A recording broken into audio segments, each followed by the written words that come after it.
నమస్తే, welcome to social post. నేను మీ మాధురి. ఈ రోజు మనతో పాటు ఉన్నారు సలీం అన్సారీ గారు, senior front office lecture for hotel management. Hello sir. Hello అండి. సార్, హోటల్ మెయింటైన్ చేయడం అంటే ఎక్కడ మనం హోటల్కి వెళ్ళాము అంటే ఒక హోమ్లీ కాకుండా ఒక లగ్జరీ ఫీల్ మనం చేస్తాం. అవునండి. అయితే అక్కడ హోటల్లో డే టు డే యాక్టివిటీస్ అనేవి ప్రతి క్షణం నడుస్తూనే ఉంటాయి. ఎలా ఉంటాయి activities one by one? So actually నేను డే స్టార్టింగ్ నుంచి చెప్తాను నేను మీకు. ఫస్ట్ ఏమవుతుందంటే ఎంప్లాయీస్ నుంచి తీసుకుందాం. ఎంప్లాయీస్ ఏమవుతుందంటే ఫస్ట్ మేనేజర్స్ మీటింగ్ పెట్టుకుంటారు. జనరల్ మేనేజర్ మిగతా డిపార్ట్మెంట్ మేనేజర్స్ అందరినీ పిలిచి బోర్డ్ రూమ్లో కానీ లేకపోతే వాళ్ళ ఆఫీస్లో మీటింగ్ పెట్టుకుంటారు. సో ఈరోజు మనకు ఎన్ని అరైవల్స్ ఉన్నాయి, ఎన్ని డిపార్చర్స్ ఉన్నాయి, అండ్ మన బిజినెస్ ఏంటి, మన స్టేటస్ ఏంటి, అండ్ విఐపి అరైవల్స్ ఉన్నాయా, పార్టీస్ ఏమైనా ఉన్నాయా, వీటన్నిటి మీద డిస్కషన్ చేసుకుంటారు. ఏదైనా కొత్త మెషినరీ కొనాలా, ఎక్విప్మెంట్ కొనాలా, పర్చేజెస్ చేయాలా, సో వీటన్నిటిని ఈ మీటింగ్లో ఫినిష్ చేస్తారు. సో ఆఫ్టర్ దిస్ మేనేజర్స్ వచ్చి ఎంప్లాయీస్ తోటి బ్రీఫింగ్ తీసుకుంటారు. ఓకే. సో మన ఆపరేషన్స్ ఈరోజు ఇవి, సో మనం ఈ వర్క్స్ చేయబోతున్నాం, బీ రెడీ.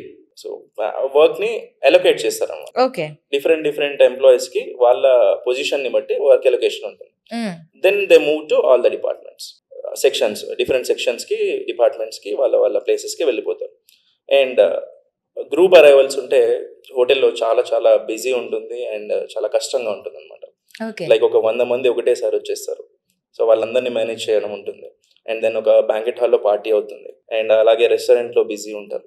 ఇట్లా హోటల్ అనేది ఒక మల్టీ టాస్కింగ్ అనే చెప్పాలి. హోటల్ జాబ్ అనేది, హోటలియర్ జాబ్ మల్టీ టాస్కింగ్ అనే చెప్పాలి. సో డెఫినెట్లీ మనం చాలా యాక్టివ్గా ఉండాలి అండ్ గెస్ట్ రిక్వైర్మెంట్స్ని మనము కన్సిడరేషన్లోకి తీసుకోవాలి. అండ్ సర్వీస్లో ఎలాంటి డిలే ఉండకూడదు. కోఆర్డినేషన్ చాలా చాలా ఇంపార్టెంట్. అండ్ ఇవన్నీ చూసుకుంటేనే మనం హోటల్ని సక్సెస్ఫుల్గా రన్ చేయగలుగుతాం. ఒక చిన్న మిస్టేక్ జరిగినా సరే, చిన్న డిలే జరిగినా సరే, ఆ బ్లేమ్ అనేది కంప్లీట్లీ హోటల్ ప్రాపర్టీకే వాళ్ళు ఆపాదిస్తారనమాట. ఎలా అంటే లైక్ మీరు ఒక హోటల్కి వెళ్ళారు, అక్కడ ఒక ఎంప్లాయీ మిమ్మల్ని మీతో రూడ్గా మాట్లాడారు అనుకుందాం ఎగ్జాంపుల్కి, సరిగ్గా రెస్పాండ్ కాలేదు. మీరేమంటారంటే సో అండ్ సో హోటల్ బాగాలేదు, సర్వీసెస్ బాగాలేవు అంటారు, కానీ ఆ అబ్బాయి పేరు తీసుకొని మాట్లాడారు ఇప్పుడు.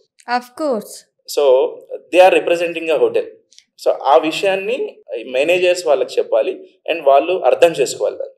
So they are carrying the image of the hotel. Obviously దాన్ని బట్టి మనం ఆపరేషన్స్ చేసుకోవాల్సి ఉంటుంది. అక్కడికి వెళ్ళిన తర్వాత నువ్వు కాదు, you are the hotel brand. Exactly. Okay.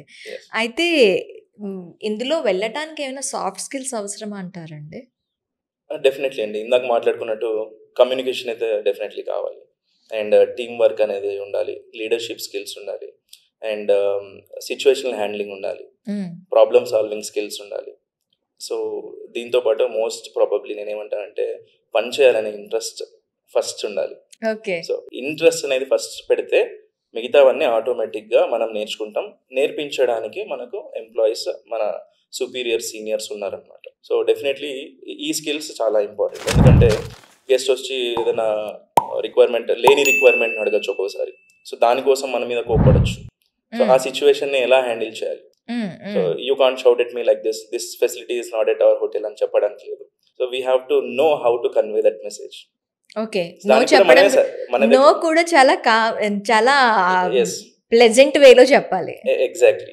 అయితే కమ్యూనికేషన్, ఇప్పుడు మీరు నోని ప్లెజెంట్ గా చెప్పడం అంటే that is completely what ever words, it's depends on our body language. దీనికి ఈ కమ్యూనికేషన్స్ తో పాటు ఈ బాడీ లాంగ్వేజ్ గురించి కూడా ఏమైనా ట్రైనింగ్ ఉంటుందా? డెఫినెట్లీ అండి, ట్రైనింగ్ ఉంటుంది. ట్రైనింగ్ ఎవరు ఇస్తారంటే front office manager, specially they need to train there employees. అది కాకుండా లెర్నింగ్ అండ్ డెవలప్మెంట్ అనే ఒక సెక్షన్ కూడా ఉంటుంది, డిపార్ట్మెంట్ ఉంటుంది సపరేట్గా హోటల్లో. సో ఈ learning and development mainly focuses on this only. Employee ఎట్లా బిహేవ్ చేయాలి అంటే, వాళ్ళకి కమ్యూనికేషన్ ఎలా ఉండాలి, స్కిల్స్ ఎలా ఉండాలి. కొత్తది ఏదైనా ఎక్విప్మెంట్ మన హోటల్లో వచ్చింది అనుకోండి, దాని గురించి ఈ డిపార్ట్మెంట్లో ఎక్స్ప్లెనేషన్ ఉంటుంది అనమాట. So how to use it, how to explain to the guest అనేది. ఎందుకంటే రీసెంట్లీ నేను ఒక ఎంప్లాయీతో ఇంటరాక్ట్ అయ్యాను హోటల్లో.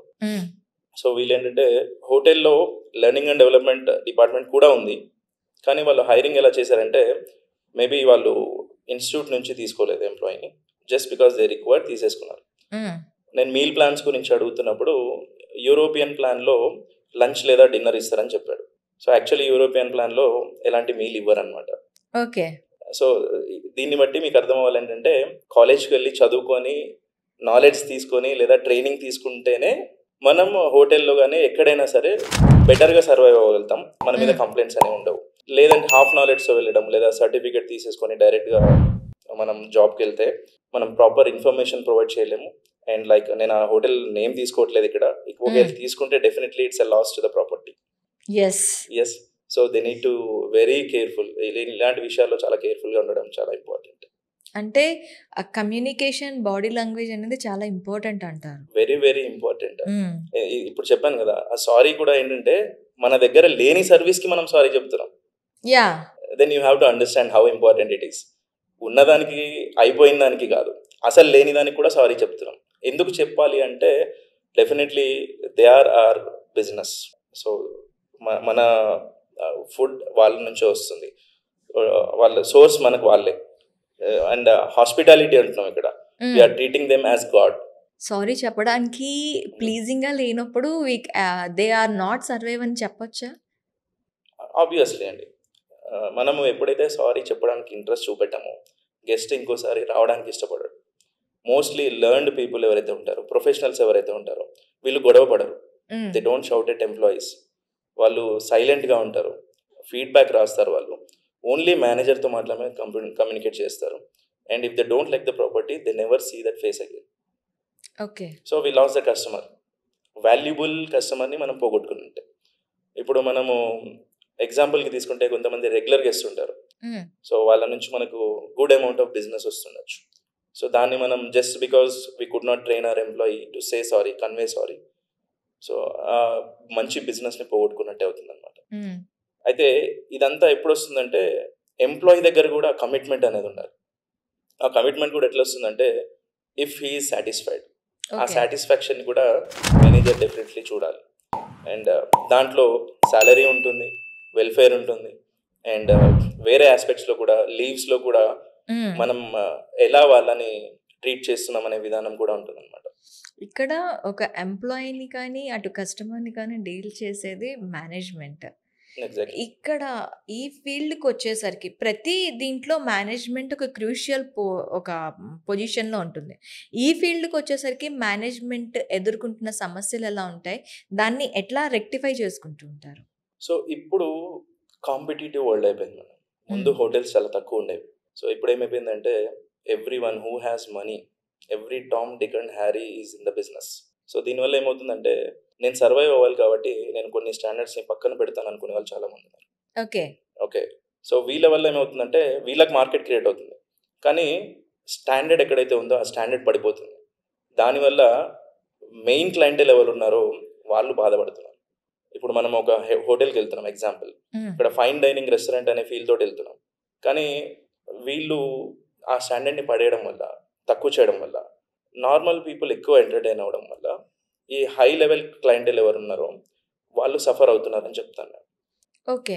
సో మేనేజ్మెంట్ ఒకటి మెయిన్ థింగ్ ఏంటంటే ఫోకస్ చేయాలి, క్వాలిటీ మీద ఫోకస్ చేయాలి, అండ్ కస్టమర్ సాటిస్ఫాక్షన్ మీద ఫోకస్ చేయాలి. డెఫినెట్లీ అందరూ కస్టమర్స్ మనకు కావాలి, కానీ వితౌట్ క్వాలిటీ ఎంతమంది కస్టమర్స్ ఉన్నా there is no value for that. So ఈ బేసిక్ ఎథిక్స్ అనేవి ఎప్పుడు మర్చిపోకూడదు. దీనికి బెస్ట్ ఎగ్జాంపుల్ ఏం చెప్తానంటే, ఒకసారి మహేంద్ర సింగ్ ధోని ఐటీసీ హోటల్లో స్టే చేస్తూ అంబటి రాయుడు ఇంటి నుంచి బిర్యానీ తీసుకొచ్చాడు. ఓకే. సో హోటల్ దాన్ని అలౌ చేయలేదు. Okay, as per the hotel policy out side food is not allowed. So వీళ్ళు ఏం చేశారంటే 100 రూమ్స్ ఒకటేసారి వెకేట్ చేసి వేరే హోటల్కి షిఫ్ట్ అయిపోయారు. ఇక్కడ నేను హోటల్నే సపోర్ట్ చేస్తాను. ఓకే, ధోని ఫ్యాన్స్ నన్ను తిట్టుకోవచ్చు, that's a different aspect.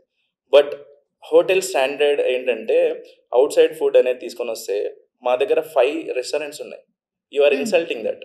If you want to serve them, take to your home or else take another place. Hotel అనేది ఒక స్టాండర్డ్స్ మెయింటైన్ చేస్తున్నారు. సో అవుట్ సైడ్ ఫుడ్ లోపల తీసుకురావడం వల్ల ఒకటి ఇన్సల్ట్ టు హోటల్, ఇంకోటి ఏంటంటే ఏదైనా జరగరాంది జరిగితే, ఫుడ్ పాయిజనింగ్ లాంటిది కానీ వేరే ఏమైనా జరిగితే అది హోటల్కి ఆ బ్లేమ్ అనేది వస్తుంది అనమాట. So this they need to understand. మనం రూల్స్ని, రెగ్యులేషన్స్ని ఎంత రెస్పెక్ట్ చేస్తామో మన కంట్రీ అంత ప్రోగ్రెస్ని చూస్తుంది. Not only hotels but everywhere. Rules ఎందుకు పెడతారంటే డెఫినెట్లీ మన కోసమే. చిన్న చిన్న విషయాల్లో మనం వాటిని ఆల్టర్ చేసుకోవచ్చు, కానీ అది స్టాండర్డ్స్కి వచ్చేసరికి అందరికీ ఒకటే రూల్ అనేది పెడితే అందరు ఫాలో అయితే definitely we can progress. So management అనేది ఇలా ఉండాలంటాను నేను. So not for someone సెలబ్రిటీయా లేకపోతే ఫిల్మ్ స్టారా మినిస్టరా, లేదు, we treat everyone as a guest. Okay. So ఇది ఇలాంటి స్టాండర్డ్స్ ఉండాలి మేనేజ్మెంట్ దగ్గర. అండ్ ఎంప్లాయీస్ని కూడా అలాగే వెల్ఫేర్ తీసుకుంటే డెఫినెట్లీ ఆ మేనేజ్మెంట్ అనేది ఎప్పటికీ నెంబర్ 1గా ఉంటుంది. హోటల్ మేనేజ్మెంట్ తర్వాత ఇందాక మీరు చెప్పారు, అంటే ఇంకా ఎలాంటివి కావాలి అంటే హోటల్ మేనేజ్ కోర్స్ తర్వాత ఎలాంటి ఛానల్స్ ఓపెన్ అవుతాయి మనకి? హోటల్ మేనేజ్మెంట్ తర్వాత అంటే యాక్చువల్గా మనకు జాబ్స్ అనేవి అందరూ అనుకుంటారు. లైక్ రీసెంట్లీ నేను ఒక వాట్సాప్ మెసేజ్ కూడా చూసాను. ఏంటంటే రిచ్ పీపుల్ ఎవరైతే ఉన్నారో వాళ్ళ పిల్లల్ని వాళ్ళు స్కూల్స్కి పంపడం ఆపేశారు. సారీ, ఎందుకని అంటే స్కూల్ ఎడ్యుకేషన్ కంటే కూడా వాళ్ళు పర్సనల్ ఎడ్యుకేషన్ ట్రైనింగ్స్ ఎక్కువ ఇచ్చుకోవచ్చు, వాళ్ళ టైంని ఇంకా మంచిగా యూటిలైజ్ చేసుకోవచ్చు అనే ఒక ఉద్దేశంతో క్లాస్ రూమ్ కాన్సెప్ట్ నుంచి బయటికి తీసుకొస్తున్నారు అన్నమాట వాళ్ళని. సో ఇది కరెక్టా కాదా అనే డిబేట్లో కొంతమంది దీన్ని సపోర్ట్ చేస్తున్నారు, కొంతమంది సపోర్ట్ చేయట్లేదు అనమాట. అయితే మన పేరెంట్స్ మైండ్ సెట్ ఏంటంటే పిల్లలు చదువుకోవాలి, జాబ్ చేయాలి. But it's not correct. Okay, పిల్లలు చదువుకోవాలి, నాలెడ్జ్ తీసుకోవాలి, స్కిల్స్ నేర్చుకోవాలి, and they need to do something, not job. Only జాబే కాదు, జాబ్ చేయొద్దు అనట్లేదు, do for a certain time. Life long job చేయడం అనేది సీరియస్లీ ఫూలిష్నెస్ అని చెప్పొచ్చు. అంటే ఇప్పుడున్న ఆస్పెక్ట్స్కి, ఇప్పుడున్న పరిస్థితులకి. సో జాబ్ చేస్తే మనము ప్రోగ్రెస్ తీసుకోలేం, ఒక ఇల్లు కూడా కట్టుకోలేం. Seriously there are certain jobs, there are certain people who are working for years together. సొంత ఇల్లు లేదు, సొంత అట్లీస్ట్ ప్లాట్ లేదు, ఫ్లాట్ లేదు, ఏమీ లేదు. సో డెఫినెట్లీ దీని తర్వాత మనకు బిజినెస్ అనేది మంచి ఆపర్చునిటీస్ ఉన్నాయి హోటల్ మేనేజ్మెంట్. ఇప్పుడు మీరు అడిగిన క్వశ్చన్కి ఇదే ఆన్సర్ అనమాట. ఏంటంటే మనకు బిజినెస్ చేసుకునే ఆపర్చునిటీ ఉంది. లైక్ ఏమంటారంటే బిజినెస్లో హోటల్స్ ఓపెన్ చేయొచ్చు, అంత బడ్జెట్ లేదంటే రెస్టారెంట్స్ ఓపెన్ చేయొచ్చు. Still if you don't have budget చిన్న అవుట్లెట్స్ ఓపెన్ చేయొచ్చు. ఓకే, ఇవేవి కాదు అనుకుంటే మనం ట్రావెల్ అండ్ టూరిజంలో వెళ్ళొచ్చు. అండ్ డిఫరెంట్ ఆస్పెక్ట్స్ ఉన్నాయి ఇంకా, like coffee shops, cafes. So ఇలాంటివి ప్లాన్ చేసుకుని మనం ఓన్ బిజినెస్ రన్ చేసుకోవచ్చు అనమాట. ఇంకా బెటర్ ఆపర్చునిటీస్ కూడా ఉన్నాయి. సో వీటి మీద మనం ఫోకస్ చేస్తే డెఫినెట్లీ మన లైఫ్ అనేది బెటర్గా ఉంటుందని చెప్తాను.